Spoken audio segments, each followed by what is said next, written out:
Here we are at Fort Matanzas. This fort is located 14 miles from St. Augustine and was created as a watchtower. It was one of the first lines of defense against enemy attack. To get to the fort, we had to take a small boat across an inlet waterway. Once there, we were able to climb the stairs to see a little of what life was like for the soldiers living at the fort. The first thing we noticed were the cannons. They were used to protect the inlet against any enemy advances. From up where the cannons were located, they had a clear view for miles. Just inside the door to the fort, we saw the soldiers' living quarters.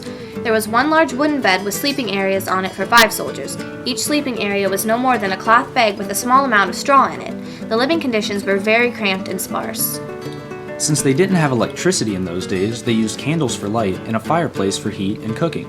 The men rotated duties every month because it would get very boring with little to do but watch and wait. I wouldn't have wanted to be a soldier in these times. Not only was food scarce and pay poor, not to mention that they only got paid once per year, but they didn't have running water or restrooms like we know them now. We walked back out of that small room and up an outside set of stairs to a second room. This room had a single bed for the fort's officer. This room was also the area where the food and gunpowder were stored.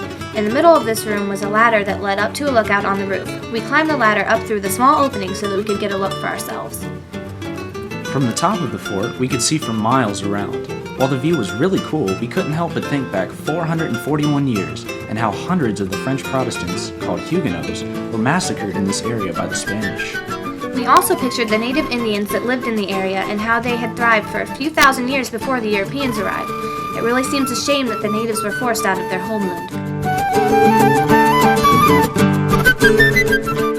This particular fort's main purpose was to protect the back door to St. Augustine.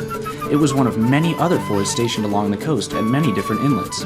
While this fort was built for battle, during the 80-some years that it was active, the only times the guns were fired were to deliver 2 warning shots. Fort Matanzas is now preserved as part of the National Park Service and is a national monument commemorating the Spanish who erected the fort in 1740.